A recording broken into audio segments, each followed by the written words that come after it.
Canon just announced its latest camera in its cinema lineup, the C200. And, well, Canon, we got a lot we need to talk about. Stay tuned.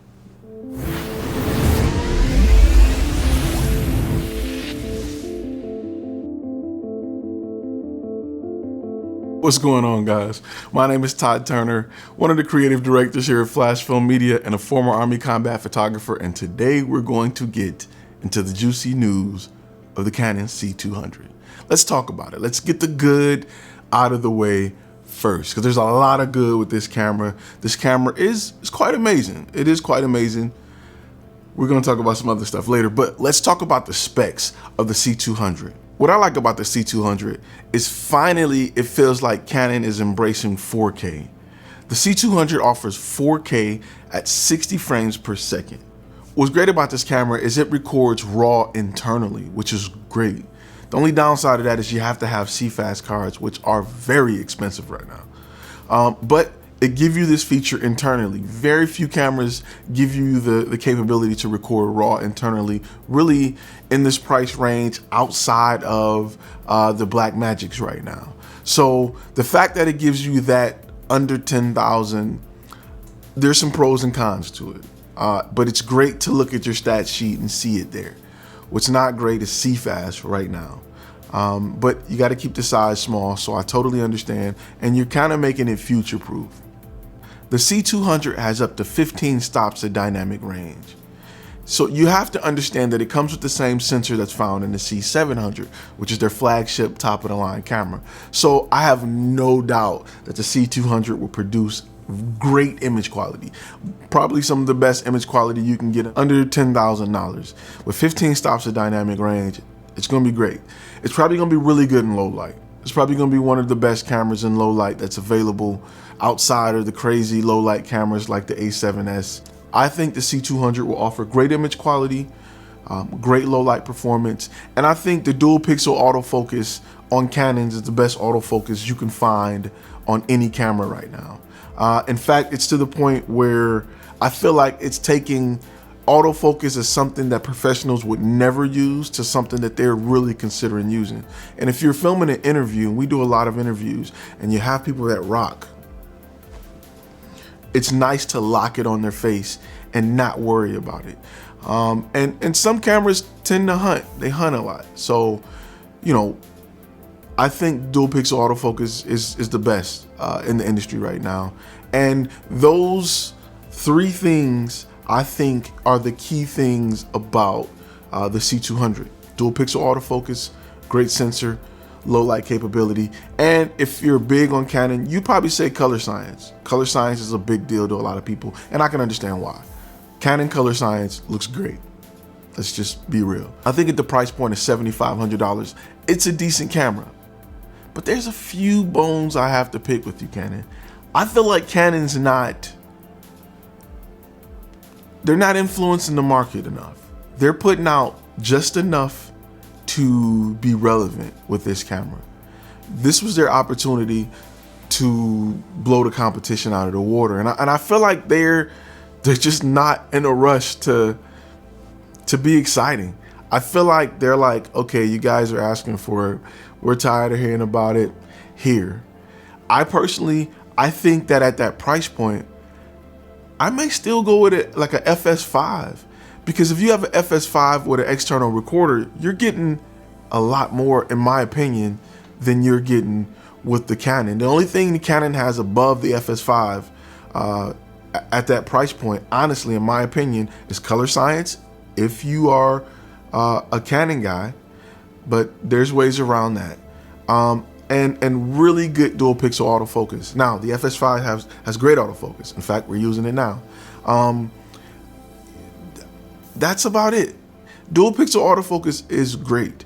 I, as a filmmaker, as a corporate video producer, I don't use a lot of autofocus. I don't need it to track a person that's walking towards me from 12 feet.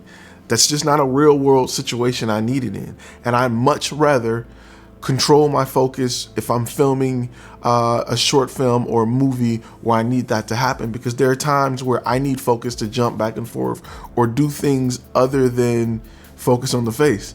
and I need to control it. It's kind of like exposure. Yeah, it's great that your camera gives you auto exposure, but you may want to shoot a silhouette. So auto exposure is not gonna determine what the exposure should be to shoot a silhouette or shoot high key or shoot something very contrasty. Auto exposure won't determine that. You have to determine that. So when it comes to focus, it's very similar for me. Okay, so the camera records 4K at 60 frames per second. That's great.